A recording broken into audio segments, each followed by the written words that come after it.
Hi friends, அழகே அழகு serial நீ வரப்போகிற எபிசோட்ஸ்க்கான ப்ரோமோவை தான் அந்த வீடியோவில் பார்க்க போகிறோம். அடுத்தடுத்த சுவாரஸ்யங்களை தெரிஞ்சுக்க வீடியோவை ஸ்கிப் பண்ணாமல் கடைசி வரைக்கும் பாருங்கள். மலர் பாக்யராஜ் கூட நைட் ட்ரைவ் போக போகிறோம் அப்படின்னு அவ்வளோ சந்தோஷமாக அந்த டைமுக்காக எதிர்பார்த்துட்டு இருக்காங்க. ஆனால் நம்ம பாக்யராஜ் பணம் கட்டலை அப்படின்னு சொல்லி கடன்காரங்க வந்து வண்டி எடுத்துகிட்டு போயிட்டாங்க அப்படிங்கிற விஷயத்த வீட்டில் சொல்ல முடியாமல் தவிச்சுக்கிட்டு இருக்கிறாரு. வண்டி ஒரு பிரச்சனை இல்லை, ஏதாவது ஒன்று பண்ணி நைட் ட்ரைவ் போக முடியும். பட் அவரோட வண்டியில் போனால் யாரும் எதுவும் பெருசாக சந்தேகப்பட மாட்டாங்க. பட் இப்போ வந்து என்ன பண்ண போகிறோன்னு தெரியலன்னு ரொம்ப பதற்றமாக இருக்காரு. ஆனால் அந்த பதற்றத்தை மற்றவங்களால கண்டுபிடிக்க முடியல அப்படின்னாலும் நம்ம மதி கண்டுபிடிக்கிறாங்க. நம்ம மலர் வந்து கேட்க தான் செய்கிறாங்க. என்னங்க வண்டி வாட்டர் வாஷ் விட்டுருக்கேன்னு சொல்கிறீங்க, நேரத்தோடு வந்துட்டீங்க, எல்லாம் ஓகே தான், என்னாச்சு, ஏன் டல்லாக இருக்கீங்க அப்படின்னு கேட்கும்போது எனக்கு புரிஞ்சிருச்சு, வீட்டில் எப்படி பெர்மிஷன் வாங்க போகிறோன்னு தானே யோசிக்கிறீங்க அப்படின்னு சொல்லிட்டு, பெர்மிஷனா, அதுக்கெல்லாம் வாய்ப்பே இல்லை அப்படின்னு சொல்லி நம்ம மதி சொல்கிறாங்க. வீட்டில் பெர்மிஷன் கிடைச்சாதான் நம்ம சந்தோஷமாக இருக்க முடியும் அப்படின்னா நம்ம லைஃப்பில் சந்தோஷத்தை பார்க்கவே முடியாது அண்ணி. தயவு செஞ்சு அண்ணன் சொல்கிற மாதிரி வீட்டில் பெர்மிஷன் வாங்குறதுக்கெல்லாம் யோசிக்காதீங்க அப்படின்றாங்க. நான் எங்கே யோசித்தேன், காலையில் 2 பேரும் வண்டியில் வரதை பார்த்துட்டு அத்தை அம்பிட்டு கோவப்பட்டாங்க. இப்போ மறுபடியும் நான் வந்து அவர் கூட நைட் ட்ரைவ் போகணும்னு ஆசைப்பட்றேன்னு தெரிஞ்சதுன்னா அவ்வளவுதான். எதுக்கு தேவையில்லாமல் நைட்டில் போய்கிட்டு அப்படி இப்படின்னு எத்தனை காரணம் சொல்லுவாங்களோ அதுக்கெல்லாம் பதில் சொல்கிறதுக்குள்ள நம்ம போயிட்டு வந்து திருப்தி கிடச்சிரும் அப்படின்னு சொல்கிறாங்க. இல்லை, அவங்கக்கிட்ட இதை சொல்லாதீங்க, வேறு ஏதாவது ரீசன் சொல்லிக்கலாம். அப்படி இல்லையா, எப்படியும் நைட் ட்ரைவ் அன் டைமில் கூட போகலாம், ஜாலியாக தான் இருக்கும், பேசாமல் நீங்கள் எல்லாரும் தூங்கினதுக்கப்புறம் கிளம்பி போங்க அப்படின்னு சொல்கிறாங்க. எப்படியும் வண்டி ஸ்டார்ட் பண்ணால் தெரிஞ்சிடும்ல அப்படின்றாங்க மலர். வண்டியை பற்றி திரும்ப திரும்ப பேசுவோம். பாக்யராஜுக்கு வேறு திக்குன்னுது. அப்போ ஸ்ருதி இருந்துட்டு, ஏன் இங்கே தான் ஸ்டார்ட் பண்ணணுமா, கொஞ்சம் தூரம் தள்ளி போயிட்டு அதுக்கப்புறம் ஸ்டார்ட் பண்ணலாம்ல அப்படின்னு. நம்ம தெருவுலேருந்து எங்கே ஸ்டார்ட் பண்ணாலும் கண்டிப்பாக யாருக்காவது தெரிஞ்சு வீட்டில் போட்டு கொடுத்துருவாங்க அப்படின்றாங்க நம்ம மலர். அதுவும் சரிதான், பேசாமல் வண்டியை வேற எங்கேயாவது வாட்டர் சர்வீஸில் இருக்குன்னு சொல்கிறீங்கல்ல, அங்கே வரைக்கும் 2 பேரும் நடந்தே போங்க, அங்கே போயிட்டு அதுக்கப்புறமா வண்டி எடுத்துகிட்டு போங்க அப்படின்னு. யாராவது கேட்டாங்கன்னா சும்மா வாக் போயிருந்தோம் அப்படிங்கிற மாதிரி, சாப்பிட்டது டைஜஷன் ஆகலை அதனால நடந்தோங்கிற மாதிரி எதையாவது சொல்லிக்கலாம் அப்படின்னு சொல்கிறாங்க. அப்போது நம்ம ஸ்ருதி இருந்துட்டு, போகிறது இவங்க தானே தெரியாத மாதிரி போனால் அப்படின்ட்டு கேட்குறாங்க. என்ன சொல்கிற நீ அப்படின்னு மலர் கேட்கும்போது அப்போ தான் மதி சொல்கிறாங்க, ஆமாம் இது கரெக்டான ஐடியா, நீங்கள் தான் அப்படிங்கிறத யாரும் கண்டுபிடிக்கக்கூடாது, அந்த மாதிரி ஒரு கெட்டப்பில் நடந்து போங்க, மாஸ்க் போட்டுக்கோங்க, ஹெல்மெட்டோ இல்லை வேறு ஏதாவது ஸ்கார்ஃபோ தலைக்கு கட்டிக்கோங்க அப்படிங்கிற மாதிரி சொல்கிறாங்க. இவரை கண்டுபிடிச்சிருவாங்களே அப்படின்னு. அவரும் டிஷர்ட் அது இது போட்டு டிப்டாப்பாக போனால் யாருக்கும் தெரியாது அப்படின்னு சொல்கிறாங்க. அதாவது இதுக்கு முன்னாடி நீங்கள் எப்படியெல்லாம் ட்ரெஸ் பண்ண மாட்டீங்களோ, நீங்கள் எப்படி இருக்க மாட்டீங்களோ அது போல் போனால் யாராலையும் அவ்வளோ சீக்கிரம் கண்டுபிடிக்க முடியாது அப்படின்னு மதி வந்து ஐடியா கொடுத்துட்ருக்காங்க. ரொம்ப சூப்பர் ஐடியா அப்படின்னு. அப்போ நம்ம லக்ஷ்மி வராங்க. என்ன நடக்குதுங்க அப்படின்னு கேட்குறாங்க. ஒன்றும் இல்லைன்னு, ரேவதியை வர சொல்லியிருக்கியாமே அப்படின்னு கேட்கும்போது, இல்லை நான் தான் வர சொன்னேன் அப்படின்னு மதி சொல்கிறாங்க. அதான் உன்னை தான் கேட்குறேன், எதுக்கு வர சொன்னேன் அப்படின்னு கேட்குறாங்க. என்ன கேட்குறதா இருந்தால் ஏன் முகத்தை பார்த்து கேட்கலாமே, ஏன் அவங்கள பார்த்து கேட்குறீங்க அப்படின்னு. உங்ககிட்ட பேச பிடிக்கலன்னு அர்த்தம், இது கூட புரிஞ்சுக்க தெரியாதா, என்ன தான் டீச்சரோ நீ எல்லாம் கிளாஸ் எடுத்து பசங்க பாஸ் ஆகிறதாவது அப்படின்னு கடுப்பாகிறாங்க. இங்கே பாருங்கள், அதாவது என் மேலே உங்களுக்கு ஏதாவது கோவம்னா, நான் ஏதாவது பண்ணுறேன்னா என்கிட்ட பேசுங்க, என்னை பற்றி மட்டும் பேசுங்க, எதுக்கு நான் பார்க்குற வேலையை பற்றி பேசுகிறீங்க, உங்களுக்கும் உங்கள் பிள்ளைக்கும் இதே தான் வேலை அப்படின்னு கடுப்பாயிடுறாங்க. மதி விடு, பெரியவங்க கிட்ட எதுக்கு கூட பேசுற அப்படின்னு, நல்லா சொல்லு, இவ எப்பவுமே இப்படிதான் பண்ணிட்டு இருக்கா, நீயாச்சும் அவளுக்கு நல்ல புத்தியை சொல்லி கொடு அப்படின்னும். அவங்க வீட்டில் இருக்கிறவங்க எப்படின்னு தெரியல, அவங்க எல்லாம் பெரியவங்களுக்கு மரியாதை கொடுத்து நடந்துட்டு இருந்திருந்தாங்கன்னா இவளும் பெரியவங்கள மதிச்சிருப்பா அப்படின்னு திட்டிக்கிட்டே கிச்சனுக்கு போறாங்க. என்ன மலர், பால் அப்படியே இருக்குது, காஃபி போடலையா, இந்த நேரத்தில் காஃபி குடிப்பாரு மாமான்னு தெரியாதா உனக்கு அப்படின்னு.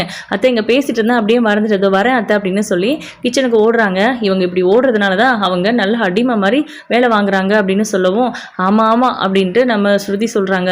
ஸ்ருதி அமைதியாரு, அவங்க தான் இந்த வீட்டுக்கு புதுசு, அவங்களுக்கு தெரியாது, மற்றவங்களுக்கெல்லாம் தெரியும்ல, தயவு செஞ்சு கொஞ்சம் பார்த்து நடந்துக்கோங்க, தேவையில்லாமல் அவங்க கோபத்துக்கு ஆளாக்கி நம்ம மலருக்கு ஏதோ நல்லது பண்ணுறதா நினச்சிக்கிட்டு வார கணக்கில் அவளை அளவிட்டுற வேண்டாம் அப்படின்னு. என்ன சொல்கிறீங்க அப்படின்ட்டு மதி கேட்குறாங்க. ஆமாங்க, எப்போவுமே இந்த வீட்டில் இப்படி தான் அப்படின்ட்டு. என்ன எதுக்கும் வாங்க போங்கன்னு பேசிக்கிட்டு வா போனே பேசலாமே அப்படின்றாங்க. சரிப்பா, ஏதோ ஒரு ஃப்ளோவில் வந்துடுச்சு அப்படின்னு. ஆமாம், எதுக்காக நீங்கள் உங்கள் ஒய்ஃபுக்கு சப்போர்ட் பண்ணி பேசினா கூட இந்த வீட்டில் இருக்கிறவங்க உங்ககிட்ட தேவையில்லாமல் சண்டை போடுவாங்களா, இல்லை அவங்கக்கிட்டேயே போய் சண்டை போடுவாங்களா அப்படின்னு. என்கிட்ட சண்டை போட்டால் கூட அதை நான் ஹேண்டில் பண்ணிப்பேன், போயிட்டு மலரை தான் கஷ்டப்படுத்துவாங்க, நான் இல்லாத நேரத்தில் அவளை ரொம்ப டார்ச்சர் பண்ணிட்டு இருக்காங்க, நைட்டில் தூங்குறதுக்கு முன்னாடி காலுக்கு மருந்து தைச்சிட்டு தான் தூங்குவா, கால் வலியில். இன்றைக்கி ஃபுல்லாகவே கிச்சன்லேயே சுற்றிக்கிட்டு இருந்தா அவளுக்கு கால் வலிக்க தானே செய்யும் அப்படின்றாங்க. பரவாயில்லையே, நீங்கள் இவ்வளோ புரிஞ்சு வச்சுருக்கீங்க அப்படின்னு. அப்போ ஸ்ருதி இருந்துட்டு என்ன நினச்சிட்டு இருக்கீங்க, 2 பேருக்கும் இடையில அவ்வளோ பெரிய லவ் அப்படின்றாங்க. சும்மா அரு ஸ்ருதி, நான் போயிட்டு ஃப்ரெஷ் ஆகிட்டு வரேன்ப்பா அப்படின்றாங்க. எங்கே ட்ரெஸ் எல்லாம் சேஞ்ச் பண்ணாதீங்க, அப்படியே இருங்க அப்படின்றாங்க. இல்லை பரவாயில்ல இருக்கட்டும், அப்புறம் எல்லாருக்கும் சந்தேகம் வந்துடும் பிளான் பண்ண மாதிரி அப்படின்ட்டு. பிளான் பண்ணி தான் பண்ணியிருக்கோனே தெரியட்டுமே, அதுலலாம் எனக்கு எந்த பிரச்சனையும் இல்லை, பார்த்துக்கலாம் அப்படின்னு சொல்கிறாங்க மதி. சரி ஓகே அப்படின்னு அவர் ரூமுக்கு போகிறார். நான் ஃப்ரெஷ் ஆகிட்டாச்சு வரேன் அப்படின்னு. இப்போ ஸ்ருதி வந்து மதி கிட்ட கேட்குறாங்க, அண்ணி என்ன இன்னும் கேக் வராமல் இருக்குது அப்படின்னு. வந்துடும், உன் அண்ணன் வாங்கிட்டு வந்துடுவார் அப்படின்னு சொல்கிறாங்க. அவர் உங்ககிட்ட நல்லா பேசுகிறாரா அப்படின்னு. ஏன் பேச மாட்டாரா அப்படின்னு மதி கேட்கும்போது, இல்லை உங்கள் 2 பேருக்கும் 7ஆம் பொருத்தமாக இருந்துச்சு ஆரம்பத்தில் இருந்தே, அதான் கேட்டா, நீ தப்பாக எடுத்துக்காதீங்க அப்படின்னு. நீ சின்ன பொண்ணு, படிக்கிற வேலையை மட்டும் பாரு சரியா அப்படின்னு சொல்லி அவங்கள வந்து கிண்டல் பண்ணுறாங்க நம்ம மதி. இப்போ பார்த்தீங்கன்னா ரேவதி சுரேஷ் 2 பேருமே ஒன்றா வராங்க. அவங்க அந்த வண்டி சத்தத்தை கேட்டே சித்தப்பா வந்துட்டாங்க அப்படின்னு நம்ம குட்டி பாப்பா சொல்லவும், ஆமாம்ல அப்படின்னு சொல்லி ஸ்ருதியும், எப்படி கண்டுபிடிச்சிங்க 2 பேரும் அப்படின்னு கேட்குறாங்க. அவரோட வண்டி சத்தத்தை வச்சு தான் அப்படின்ட்டு. ஓஹோ அப்படின்னு சொல்லி மதி சிரிக்கிறாங்க. இப்போ அவங்க 2 பேரும் வரும்போது ரொம்ப அழகாக சிரிக்கிறாங்க மதி. சிரிக்கிறத பார்த்து சுரேஷ் அப்படியே ஒரு செகண்டு ஜர்க்காகிறாரு. அதுக்கப்புறம் அதாவது சுரேஷை பார்த்து சிரிக்கல மதிங்கிறது தெரிஞ்சதும் அவர் பாட்டு கேஷுவல் ஆகிடுறாரு. வாங்க அப்படின்னு, எல்லா ஏற்பாடும் ஓகேவா அப்படின்னு கேட்குறாங்க. எல்லாம் ஓகே தான் அப்படின்னு சொல்லிட்டு அதுக்கப்புறமா நம்ம ரேவதி வந்து கிச்சனுக்கு போகிறாங்க. என்ன நடக்குது கிச்சனில் அப்படின்னு. காஃபி போட சொன்னாங்களாம், அவங்க இன்னும் போடலைன்னு சத்தம் போட்டுட்ருக்காங்க அப்படின்னு சொல்லிட்டு. ஓ வழக்கம் போலையா அப்படின்னு. ஆமாம் என்ன சொல்லியிருக்கீங்க உங்கள் வீட்டில் அப்படின்னு கேட்குறாங்க. இது எங்கள் வீடு இல்லைம்மா, நம்ம வீடு அப்படின்னு. இங்கே சொல்லலை, அங்கே உங்கள் ஹஸ்பண்ட் கிட்ட என்ன சொல்லிட்டு வந்திருக்கீங்க அப்படின்னு கேட்குறாங்க மதி. நான் எதுவும் சொல்லலையே, அவர் தான் வீட்லேயே இல்லை, நான் கோயிலுக்கு போயிட்டு வரேன்னு சொல்லி எங்கள் மாமியார் கிட்ட சொல்லிட்டு வந்துட்டேன் அப்படின்னு சொல்கிறாங்க. நல்ல வேலை பண்ணீங்க அப்படின்ட்டு. ஆனால் அம்மாவும் அப்பாவும் அவர்கிட்ட பேசினா போட்டு கொடுத்துருவாங்க அப்படின்னு. ஏன்க்கா நீங்கள் சொல்லிட்டே வந்திருக்கலாம்ல அப்படின்னு சுரேஷ் கேட்க, டேய் உனக்கு அதெல்லாம் புரியாதுடா, என்னை மீறி ஏதாவது மாமா கிட்ட நீ சொன்ன அவ்வளவுதான், நான் உங்ககிட்ட பேச மாட்டேன் அப்படின்றாங்க. சரி அண்ணின்னா அவருக்கு பிடிக்காது, அண்ணன்னா சுத்தமாக பிடிக்காது, அதனால தான் அவங்கள பார்க்கறதுக்காக வரீங்க அப்படின்னு சொல்ல முடியாது போல இருக்கு. சரி விடுங்க அக்கா, நான் எதுவும் சொல்ல மாட்டேன் அப்படின்றாங்க. சுரேஷ் போயிட்டு நான் ஃப்ரெஷ் ஆகிட்டு வந்துடுறேன்னு உள்ளே போகிறாரு. இப்போது நம்ம மதிக்கு வேற அவர் மேலே சந்தேகமாக இருந்துச்சுல்ல, ஒரு மாதிரி முகம் வாட்டமாக இருந்துச்சு பாக்யராஜோடதுன்னு. அதனால அவர்கிட்ட பேசணும்னு நினைக்கிறாங்க. பட் தனியாக எப்படி பேசுறதுன்னு யோசிச்சுட்டு இருக்காங்க. இப்போது மலர் வந்து காஃபி போட்டு எல்லாரும் வாங்க காஃபி ரெடி அப்படின்னு சொல்லவும் எல்லாரும் வந்து உட்காடுறாங்க. அப்போது காஃபி வேற கொஞ்சம் வழக்கத்தை விட நல்லா டேஸ்ட்டாக தெரியுது எல்லாருக்குமே, ரொம்ப சூப்பராக இருக்குது அப்படின்னு ஆஹா ஓஹோன்னு குடிச்சிக்கிட்டு இருக்கிற வழக்கம் போல தான் இருக்குது அப்படின்றாரு ராகவன். அப்போது நம்ம சுரேஷ் இருந்துட்டு மதியை பார்க்குறாங்க, உங்ககிட்ட கொஞ்சம் பேசணும் அப்படின்றாங்க. சரி ஓகே அப்படின்னு சொல்லிட்டு கேஷுவலாக ஒரு ரூமுக்கு போகிற மாதிரி போகிறாரு. ஏன் சுரேஷ் கிளம்பிட்டேன் அப்படின்னு. ஒரு நிமிஷம்க்கா வந்துடுறேன் அப்படின்ட்டு கூடவே நம்ம மதியும் போகவும் என்னவோ தெரியல அப்படிங்கிற மாதிரி நம்ம ரேவதியும் மலரும் சிரிச்சுக்கிறாங்க. ஒரு மாதிரியாக பார்க்குறாங்க நம்ம லக்ஷ்மி வேற. எங்கே சுரேஷும் பொண்டாட்டி பேச்சை கேட்டுக்கிட்டு அவன் பாட்டுக்கு ஜாலியாக இருக்க ஆரம்பிச்சிடுவானோ அப்படின்னு தோண ஆரம்பிச்சிடுச்சு இவங்களுக்கு. இந்த மாதிரிலாம் நிஜமாவே எந்த வீட்லேயும் மாமியார் மாமனார் இருக்க மாட்டாங்கன்னு தான் சொல்லணும். ஏன்னா தன்னோட பிள்ளை மருமக கூட சந்தோஷமாக நல்லா பேச்சுவார்த்தையோடு இருக்கட்டும், அவங்களுக்குள்ள சண்டை வரக்கூடாது, அவங்க நல்லபடியாக அவங்க வாழ்க்கையை வாழணும், நல்லபடியாக குழந்தை பெற்றுக்கணும்னு தான் ஆசைப்படுவாங்க. ஆனால் இவங்க தன்னோட பையன் கூட மருமக நல்ல க்ளோஸாக சந்தோஷமாக அவங்க இருக்கிறாங்க அப்படின்னு தெரிஞ்சதுனாவோ, இல்லை அவங்களுக்குள்ள சண்டை எதுவுமே இல்லாமல் இருக்குது அப்படின்னு தெரிஞ்சாலும் கண்டிப்பாக நம்மளை டோட்டலாக விட்டுடுவாங்க, பொண்டாட்டி பேச்சை கேட்டு ஆட ஆரம்பிச்சிடுவான் அப்படின்லாம் இவங்க பாட்டுக்கு எதோ கற்பனை பண்ணிக்கிறாங்க. டோட்டலாகவே வந்து அவங்க 2 பேரும் சந்தோஷமாக இருந்தால் பிடிக்க மாட்டேங்குதுன்னு தான் சொல்லணும் நம்ம பாக்கியராஜையும் மலரையும். இப்போ சுரேஷ் விஷயத்தில் அப்படி இருக்க மாட்டாங்கன்னு பார்த்தா சுரேஷ் உள்ளே போகவும் மதி பின்னாடியே போகிறத பார்த்துட்டு பயங்கரமாக கட்டுப்பாயிட்டு இருக்காங்க. என்ன நடக்க போகுதோ தெரியல, அடுத்து இவங்க கூட வேற நம்ம மல்லு கட்டணம் போல இருக்கு அப்படிங்கிற மாதிரி யோசிச்சுட்டு இருக்காங்க உள்ளுக்குள்ள. இப்போ நம்ம மதி உள்ள போனவும் எதுக்காக பேசணும்னு கூப்பிட்ட அப்படின்னு கேட்குறாங்க. ஒரு நிமிஷம் அப்படின்னு கதவை சாத்துறாங்க. கதவை சாத்துற சத்தம் கேட்டு மறுபடியும் லக்ஷ்மி திரும்பி பார்த்துட்டு ஹஸ்பண்ட் கிட்ட சொல்றாங்க, அதாவது ராகவன் கிட்ட, அங்கே பாருங்க அப்படின்னு. கண்டுக்காத அப்படின்றாங்க. என்னங்க நீங்க கண்டுக்காதன்னு சொல்றீங்க அப்படின்னு. புதுசாக கல்யாணம் ஆனவங்க, அவங்களுக்குள்ள பேச்சுவார்த்தை இல்லைன்னு நம்ம தானே வருத்தப்பட்டோம். இப்போ அவங்க நல்லா பேசிக்க ஆரம்பிச்சிருக்காங்க. இதுவே அவங்க வாழ்க்கையை நல்லபடியாக கொண்டு போகும்னு எனக்கு ஒரு நம்பிக்கை இருக்கு, நீ எதுவும் கண்டுக்காதன்னு சொல்றாங்க. சரி அப்படின்றாங்க லக்ஷ்மி. இப்போ நம்ம சுரேஷ் கேட்ட கேள்விக்கு மதி சொல்றாங்க, உங்க அண்ணனோட முகமே ஒரு மாதிரி வாட்டமா இருக்கு, உங்க அன்னைக்கு கேக் கட் பண்றதுக்காக எல்லா அரேஞ்ச்மெண்ட்ஸும் போயிட்டு இருக்கு, அது எல்லாமே பக்காவா நடந்துரும், கேக் எடுத்துட்டு வரலையா நீங்க அப்படின்னு கேட்குறாங்க. ½ hour டைம் எடுக்கணும்னு சொன்னாங்க, அதான் நான் அக்காவை விட்டுட்டு போகலான்னு வந்தேன், ஃப்ரெஷ் ஆகிட்டு போயிடுவேன் அப்படின்னு சொல்றாங்க. சரி ஓகே அப்படின்னு சொல்லிட்டு, ஆமாம் உங்க அண்ணன் கிட்ட நீங்கள் நல்லா தானே பேசுறீங்க, உங்ககிட்ட எல்லாத்தையும் ஷேர் பண்ணுவார்ல, அவர் முகமே ஒரு மாதிரி டல்லாக இருக்கு, காலையில் ரொம்ப ஆசையாக சந்தோஷமாக போனார் கோவிலுக்கு, போயிட்டு போயிட்டு வந்ததும் உங்கள் அம்மாவும் அப்பாவும் இங்கே ஒரு ரகலையே பண்ணிட்டாங்க. அது முடிஞ்சதுக்கு அப்புறமாச்சும் நார்மலாக இருப்பாருன்னு பார்த்தா இப்போ வரையும் அதே மூடில் இருக்காரா இல்லை வேறு ஏதாவது பிரச்சனையான்னு தெரியல. எனக்கு என்னமோ நைட்டுக்கு அவங்க 2 பேரும் நைட் ட்ரைவ் போகிறதுல ஏதோ குழப்பம் இருக்குன்னு தோணுதுன்னு. நைட் ட்ரைவா அப்படின்னு சுரேஷ் கேட்குறாரு. உங்கள் அண்ணியோட ரொம்ப நாள் ஆசையா இப்போ தான் ஃபஸ்ட்டு டைம் உங்கள் அண்ணன் கிட்ட சொல்லியிருக்காங்களாம். அவங்கள ஒரே ஒரு முறை நைட் ட்ரைவ் கூட்டிகிட்டு போயிட்டு வரணும், அதுவும் அந்த பீச் ரோட்டில், அப்புறம் ஏதாவது ஒரு சின்னதாக காஃபி ஷாப்போ ரெஸ்டாரண்ட்டோ போய் சாப்பிடணுங்கிறதெல்லாம் அவங்களோட ஆசை. இதெல்லாம் எல்லாரும் எதிர்பார்க்குற விஷயம் தானே, இதெல்லாம் ஒரு விஷயமா அப்படின்றாரு சுரேஷ். ரெகுலராக நீங்கள் உங்கள் லைஃப்பில் எல்லாத்தையும் பார்க்குறதுனால உங்களுக்கு அதெல்லாம் சாதாரணமாகிடுச்சு. அவங்க இது வரைக்கும் அதெல்லாம் லைஃப்பில் பார்த்ததே இல்லைங்கிறதுனால தான் அவங்களுக்கு அதெல்லாம் ஆசையாக இருக்குது. சின்ன விஷயமே அவங்களுக்கு கனவு அப்படிங்கிற மாதிரி இருக்குது பார்த்தீங்களா அப்படின்றாங்க மதி. இதை கேட்ட உடனே சுரேஷ்கே ஒரு மாதிரி ஆயிடுது. சரி போயிட்டு வரட்டும், இதில் என்ன இருக்குன்னு, உங்கள் வீட்டில் இருக்கிறவங்க பெர்மிஷன் கொடுப்பாங்களா அப்படின்னு மதி கேட்குறாங்க. கண்டிப்பாக கொடுக்க மாட்டாங்க, அது அண்ணனுக்கும் அன்னிக்குமே தெரியும் அப்படின்னு சொல்லிட்டு நீங்கள் பேசலாம்ல அப்படின்றாங்க. நான் பேசினாலும் அவ்வளோதான், இந்த வீட்டில் எல்லாருக்கும் ஒரே மரியாதை தான் அப்படின்னு சொல்கிறாங்க. இதை கேட்கும்போது மதிக்கு கோவம் வருது. என்ன முறைக்கிற, ஆக்சுவலாக நான் இந்த வீட்டில் மரியாதையாக நடத்தப்படுறேன் அப்படின்னா அதுக்கு ஒரே காரணம் தங்கராஜ் மாமா கிட்ட ஒரு நல்ல ரிலேஷன்ஷிப்பை மெயின்டைன் பண்ணுறேன், அவ்வளோதான். அதை தாண்டி வேறு எதுக்காகவும் எனக்கு எல்லாம் மரியாதை கிடைக்கல. நான் போலீஸ் வேலைக்கு சேர்ந்தது காரணமே அவர் தாங்கிறதுனால, ப்ளஸ் அவருக்கு ஒரு பெரிய துரோகத்தை பண்ணிட்ட மாதிரி இவங்க எல்லாம் நினச்சிட்டு இருக்காங்க. அது அப்படி தான் சொல்லியும் ஆகணும். ஏன்னா அண்ணனுக்கும் மாமாவோட தங்கச்சிக்கும் தான் கல்யாணம் ஃபிக்ஸ் பண்ணுச்சு. சரியான நேரத்தில் அவங்க அண்ணியை கல்யாணம் பண்ணிட்டு வந்துட்டாங்களா, அதனால தான் அண்ணன் மேலே கோவமாக இருக்காரு. அதே மேலே அண்ணி மேலேயும் கோவம் இருக்கு அவருக்கு அப்படின்னு சொல்கிறாங்க. சரி வீட்டில் அட்லீஸ்ட் அவங்களோட பர்த்டே செலிப்ரேஷனுக்காகவாவது பெர்மிஷன் வாங்கலாம்ல, நீங்கள் பேசிப்பீங்க அப்படிங்கிற தைரியத்தில் தான் நான் கேக் கட்டிங்க அரேஞ்ச் பண்ணேன் அப்படின்னு. இது பிரச்சனை இல்லை பார்த்துக்கலாம் அப்படின்னு. அப்போ நைட் ட்ரைவ் அப்படின்னு கேட்குறாங்க. அது அவங்க தான், அவங்களோட ரிஸ்க்கு அவங்க தான் பார்த்துக்கணும். இதில் நான் ஏதாவது பேச போய் அப்புறம் மாமா என்கிட்ட கோச்சுப்பாரு அப்படின்றாங்க. இல்லை நான் ஒன்று உங்ககிட்ட கேட்குறேன், கரெக்டாக பதில் சொல்லணும். உங்கள் அண்ணன் உங்களுக்கு முக்கியமா உங்கள் மாமா முக்கியமா அப்படின்னு. எனக்கு 2 பேரும் 2 கண்ணு. அண்ணன் மேலே கொஞ்சம் தப்பு இருக்குது, அதனால என்னால் மாமா கிட்ட அண்ணனுக்காக பேச முடியறதில்ல. மற்றபடி அண்ணனை வேற எங்கேயும் நான் விட்டு கொடுக்க மாட்டேன் அப்படின்னு சொல்கிறாங்க. நல்ல ரிலேஷன்ஷிப் அப்படின்னு சொல்லி கிண்டல் பண்ணுறாங்க. அதுக்கப்புறம் உங்கள் அண்ணன் கூட போய் பேசுங்க அப்படின்றாங்க.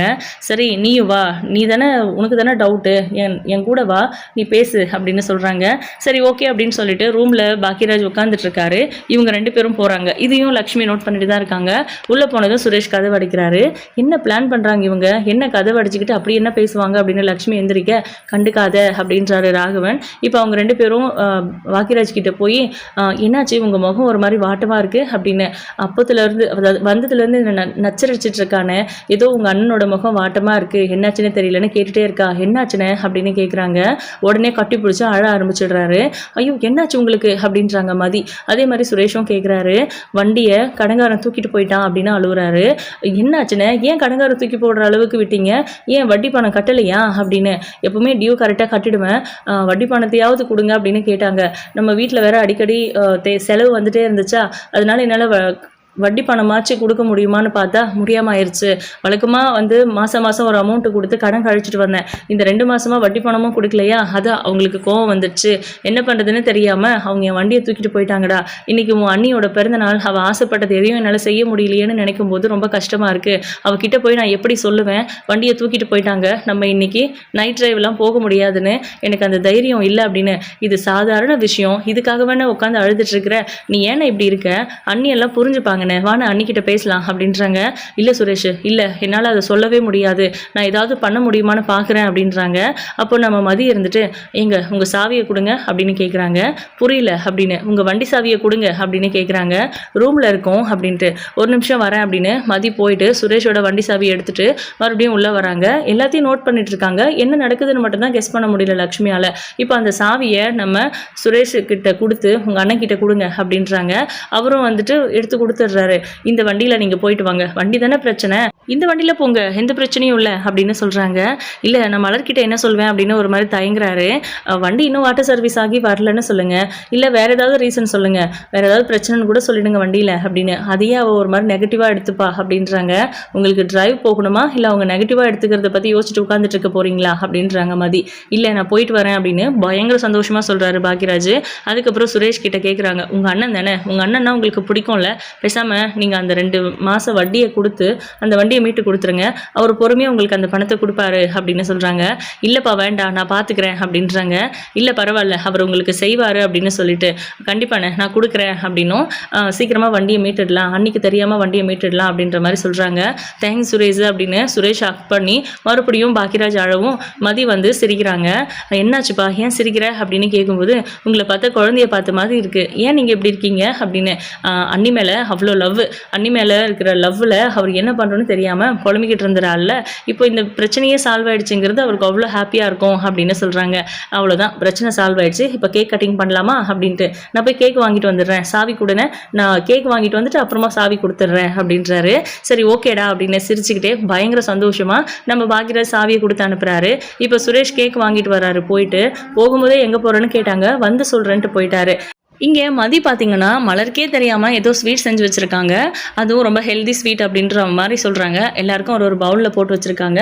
அப்புறம் கேக் கட் பண்ணிவிட்டு எல்லாருக்கும் கொடுக்கறதுக்காக பிளேட்ஸு அது சம்திங் ஏதோ வாங்கிட்டு வர சொல்லியிருக்காங்க. இவர் சொன்னது எல்லாத்தையும் அவர் வாங்கிட்டு வந்து வைக்கும்போது கரெக்டாக இவங்க ஸ்வீட்ஸ் எல்லாம் எடுத்து பவுலில் போட்டு ரெடியாக வச்சுருக்காங்க. மதியுமே மலருக்கு வந்து தெரியாத மாதிரி மெயின்டைன் பண்ணிட்டு இருக்காங்க. வேறு சரி கட்ட சொல்லியிருந்தாங்க மதி, ஆனால் மலர் அதுவே இருக்கட்டும் அப்படின்னு சொல்கிறாங்க. சரி ஓகே அப்படின்னு சொல்லி கண்ணை மூடி நம்ம ரேவதியும் மதியும் அவங்கள ஹாலுக்கு கூப்பிட்டு வராங்க. அதுக்கப்புறம் தான் கேக் ஓப்பன் பண்ணுறாங்க. லக்ஷ்மியும் ராகவனும் உள்ளே போயிருந்தாங்க. இப்போ வெளியே வரும்போது அதை பார்த்துட்டு பயங்கர கடுப்பாகிறாங்க. என்ன நடக்குதுங்க, என்ன கூத்து இதெல்லாம் அப்படின்றாரு ராகவன். என்னங்க நீங்கள் கேக் வெட்ட போகிறோம் பர்த்டேக்கு, அதுக்கு போய் இவ்வளோ கடுப்பாகிறீங்க அப்படின்னு, இதெல்லாம் நம்ம வீட்டில் பழக்கமே இல்லாத விஷயமாச்சே அப்படின்றாங்க. எதுக்கு இதெல்லாம் அப்படின்னு மலரும் கேட்குறாங்க. கேட்குறதையும் கேட்டுட்டு அவன் எல்லா அரேஞ்ச்மெண்ட்டும் பண்ணதுக்கப்புறம் எதுக்கு இதெல்லாம்னு கேட்குற, நீ கேட்டதுனால தான் அவன் பண்ணியிருப்பான் அப்படின்னு. இல்லை நான் பண்ணல, எல்லாமே மதி தான் ஏற்பாடு பண்ணினது அப்படின்னு சொல்கிறாரு நம்ம பாக்கியராஜ். உடனே மதி இருந்துட்டு, ஆமாம் அவங்களுக்காக நான் ஏதாவது பண்ணணும்னு நினச்சேன், அதுக்காக தான் இதை பண்ணியிருக்கேன் அப்படின்னு. அவளுக்காக ஏதோ பண்ண போய் தான் காலையில் எங்களை பட்டினி போட்டியே, அப்புறம் என்ன அப்படின்றாங்க. ப்ளீஸ் ப்ளீஸ் ப்ளீஸ், இங்கே பிரச்சனை வேண்டாம், காலையில் நடந்து முடிஞ்சிருச்சு, அண்ணியோட பர்த்டேவை செலிப்ரேட் பண்ணலாம் அப்படின்னு சொல்லிட்டு, ரேவதி வா நீ அப்படின்னு நம்ம மலர் கூப்பிடுறாங்க. மலர், ரேவதி, ஸ்ருதி அப்புறம் நம்ம மதி 4 பேருமா சேர்ந்து அந்த கேக் கட் பண்ணி எல்லாருக்கும் சர்வ் பண்ணுறாங்க. பயங்கர ஹாப்பி. அந்த நேரத்தில் நம்ம ராகவி பாப்பா அவங்க வரைஞ்சி வச்சுருந்த அந்த கிராஃப்ட், அந்த ட்ராயிங்கை அது கிராஃப்ட் மாதிரி ஏதோ பண்ணி எடுத்துகிட்டு வந்து ஹாப்பி பர்த்டே மம்மி அப்படின்னு கொடுக்குறாங்க. செம்ம சந்தோஷமாக இருக்குது. அப்புறம் ராகவன், லக்ஷ்மி 2 பேரோட கால்லையும் பாக்கியராஜும் மலரும் ஆசீர்வாதம் வாங்குறாங்க. அவங்களும் ஆசீர்வாதம் பண்ணிவிட்டு அவரோட பேக்கெட்லேருந்து ஒரு 500 ரூபாய் தாளை எடுத்து நம்ம மலர்கிட்ட கொடுக்குறாங்க. ரொம்ப சந்தோஷப்படுறாங்க. அதுக்கப்புறம் மலர் இருந்துட்டு அவங்க வீட்டுக்கு போகணும்னு ஆசைப்பட்டாங்க. அவங்கள இங்கே வர வைக்க முடியாதுங்கிறது. ஆனால் பாக்கியராஜ் ஏற்கனவே அவரோட பிளானில் இது இருந்தது தான். அதனால் அவர் நேராக எல்லாரும் முன்னாடியும் கேட்குறாரு, நான் மலர் அவங்க அம்மா வீட்டு வரைக்கும் கூப்பிட்டு போயிட்டு வந்துடுறேன் அப்படின்ட்டு. எதுக்குடா அப்படின்னு கேட்குறாங்க.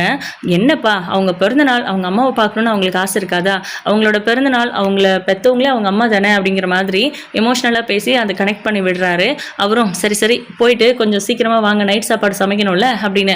நான் பார்த்துக்கிறேன் அப்படின்னு மலர் சொல்ல உடனே முறைக்கிறாங்க ராகவன். இல்லை நான் எல்லாம் ரெடி பண்ணி வைக்கிறேன், அவங்க வந்ததுக்கப்புறம் நாங்கள் சேர்ந்து செஞ்சிடுறோம் அப்படின்ட்டு. சரி சரி என்னவோ பண்ணுங்க, பத்திரமா போயிட்டு வாடா அப்படின்னு சொல்கிறாங்க. சுரேஷ் அப்படின்னு சொல்லி சாவி கேட்குறாங்க. ஏன் உன் வண்டி என்னாச்சு அப்படின்னு கேட்குறாங்க. வாட்டர் சர்வீஸ் விட்டுருக்காராமாம்மா அப்படின்றாங்க மலர் முன்னாடி முந்திக்கிட்டு. ஆனால் அவர்கிட்ட என்ன சொல்ல போகிறோமோ தெரியலன்ற பதற்றமோ பாக்கியராஜுக்கு இருக்குதா செய்யுது. இப்போ பார்த்தீங்கன்னா இவங்க 2 பேரும் அங்கே அவங்க அம்மா வீட்டுக்கு போகிறாங்க. அங்கேயுமே அவங்க தம்பி வந்து சர்ப்ரைஸாக இவங்க வருவாங்கன்னு எதிர்பார்க்காததுனால, அக்கா உன் பர்த்டேக்கு நீ வருவியா இல்லையான்னு நினச்சேன், ஃபோன் பண்ணி விஷ் பண்ணுறது கூட பயமாக இருந்துச்சு அப்படிங்கிற மாதிரிலாம் பேசிகிட்டு இருக்காங்க. அவங்க வந்து ஒரு புடவை வாங்கி வச்சுருக்காங்க. அந்த புடவையை அவங்க கிட்ட கொடுத்து அவங்க ஏதோ சமைச்சு வச்சு தான் சாப்பிட வச்சு, அதுக்கப்புறமா சீக்கிரமாக போகணும், போய் சமைக்கணும், முக்கியமான வேலை இருக்குது அப்படின்லாம் சொல்லிட்டு மலரே அறக்க பறக்க கிளம்ப பாக்கியராஜுக்கு ஆச்சரியமாக இருக்குது. இந்த விஷயம் மட்டும் நடக்கலைன்னா ரொம்ப வருத்தப்படுவாளே, உண்மையிலே மலருக்கு தான் தேங்க்ஸ் சொல்லணும் அப்படின்னு மனசுக்குள்ளே நினச்சி வச்சிருக்காரு. இந்த பக்கம் பார்த்தீங்கன்னா ரேவதி இன்னும் வீட்டுக்கு போகவே இல்லை. அவங்க ஃபோன் பண்ணும்போது நான் இங்கே கோவிலுக்கு வந்துடுறேன் அப்படின்னும் போது கரெக்டாக ராகவி வேற அத்தை அப்படின்னு சொல்லி ஏதோ பேசிகிட்டு இருக்க அவருக்கு புரிஞ்சிருச்சு. ஆக்சுவலாக இங்கே தான் இருக்காங்கன்னு கண்டுபிடிச்சிட்டாங்க. உங்கள் அம்மா வீட்டில் தான் இருக்கேன்னு எனக்கு தெரிஞ்சிருச்சு, கொஞ்சம் தனியாக வந்து பேசு அப்படின்னு ரூமில் போய் பேசுகிறாங்க. செம்ம கடுப்பாகிறாங்க. நீ வீட்டுக்கு வா உனக்கு இருக்குது அப்படின்னு சொல்லி கத்திட்டு ஃபோனை வச்சிடுறாரு. ரேவதியுமே ரொம்ப பதற்றமாக இருக்காங்க. அதுக்கப்புறம் இதுக்கு மேலே இங்கே இருந்தால் சரியாக வராதுன்னு சொல்லி அந்த ஸ்வீட்டை சாப்பிட்டுட்டு அவங்க வீட்டுக்கு போட்டு கொடுக்குறாங்க. அவங்க வீட்டில் இருக்கிறவங்களுக்கு வேறு இங்கே வந்திருக்கிறது தெரியாதுன்னு இவங்களுக்கெல்லாம் தெரியாதுல்ல, ஆனால் இப்போ தெரிஞ்சிருச்சு. அதனால் அவங்க பேக் பண்ணி கொடுத்து அந்த ஸ்வீட்டை எடுத்துகிட்டு கிளம்பிடுறாங்க. சுரேஷ் ட்ராப் பண்ணுறேன்னு போது இல்லைடா வேண்டாம் நான் போய்க்கிறேன் அப்படின்னு சொல்லிட்டு இவங்க ஆட்டோ புக் பண்ணிவிட்டு வெயிட் பண்ணிட்டு இருந்த சமயத்தில் கரெக்டாக நம்ம தங்கராஜே வந்துடுறாரு. அந்த காரில் ரேவதியை கூட்டிகிட்டு கிளம்புறாரு. என்ன நடக்க போகுது போகுதோன்னு பயந்துக்கிட்டு போயிட்டு இருக்காங்க. இந்த பக்கம் பார்த்தீங்கன்னா இவங்க எல்லாரும் சமைச்சு சாப்பிட்டு முடிச்சுட்டு உட்காந்துட்டு இருக்காங்க. இன்னைக்குன்னு பார்த்து சீக்கிரம் தூங்குறாங்களா பாருங்கிற மாதிரி மலர் யோசிச்சுட்டு இருக்காங்க. அதுக்கப்புறம் ஒருத்தராக போய் படுக்கிறாங்க. ராகவனும் லக்ஷ்மியும் தூங்கிட்டாங்க அப்படின்னு கன்ஃபார்ம் ஆனதுக்கப்புறம் சுரேஷ், மதி, அப்புறம் ஸ்ருதி 3 பேருமா நம்ம பாக்யராஜையும் மலரையும் பத்திரமா அனுப்பி வைக்கிறாங்க. நைட் ட்ரைவ் போயிட்டு உங்களுக்கு என்னெல்லாம் பிடிக்குமோ ஜாலியாக இருந்துட்டு விடிய காலையில் நீங்கள் வந்தால் போதும், அத்தையை நான் சமாளிச்சுக்கிறேன் அப்படிங்கிற மாதிரி நம்ம மதி சொல்கிறாங்க. அதே நேரம் பைக்கு இல்லாட்டினாலும் இப்போ சுரேஷோட பைக் இருக்குங்கிறது ஒரு சந்தோஷம். மலர் கேட்பாங்க, அதை நான் பார்த்துக்கிறேன் அப்படிங்கிற மாதிரியும் பாக்யராஜ் சொல்லிட்டாரு. ஃபைனலி இவங்க கிளம்பிடுறாங்க. இங்கே குழந்தைய வந்து ஸ்ருதி கூட்டிகிட்டு போய் தூங்க வச்சுக்கிட்டு டோரை லாக் பண்ணி விட்டுடுறாங்க பாக்யராஜ் ரூமை. இவங்க 2 பேரும் அந்த ரூமுக்கு போயிடுறாங்க. ஃபைனலி இவங்க போயிட்டு இருக்கும்போது எதார்ச்சியாக நம்ம தங்கராஜ் வந்து இவங்க 2 பேரையும் பைக்கில் போயிட்டு இருக்கிறத பார்த்துடுறாங்க. இதுக்கு முன்னாடி இவங்களை இந்த மாதிரி பார்த்ததில்ல ஒன்று. 2வது இவங்க சந்தோஷமாக இருந்தால் பாக்யராஜுக்கு சுத்தமாக பிடிக்காது. இவ்வளோ ஒரு நைட் ட்ரைவ் தேவைப்படுதா இந்த வயசில், என்ன நினச்சிட்டு இருக்கான் இவன் அப்படிங்கிற மாதிரி அவ்வளோ கடுப்பாக இருக்காரு. கண்டிப்பாக இந்த விஷயம் ராகவனுக்கும் லக்ஷ்மிக்கும் தெரிய வரும். தங்கராஜே சொல்லிடுவார். இல்லை இங்கே ஏதாவது பிரச்சனை பண்ணி இந்த பிளானையே கேன்சல் பண்ணி விட்டுருவாரா என்னன்னு தெரியல. சந்தோஷமா இருக்கட்டும், நாளைக்கு ஃபுல்லாக அலட்டோன்னு இது விட்டாலும் அதுக்கும் மலருக்கு சந்தோஷம் தான். ஏன்னா அவங்க நினச்சது நடந்துருச்சு அப்படிங்கிற மாதிரி. இதுக்கப்புறம் என்ன நடக்க போகுதுன்னு வெயிட் பண்ணி பார்க்கலாம். உங்களோட கருத்துக்களை கமெண்ட் பண்ணுங்க.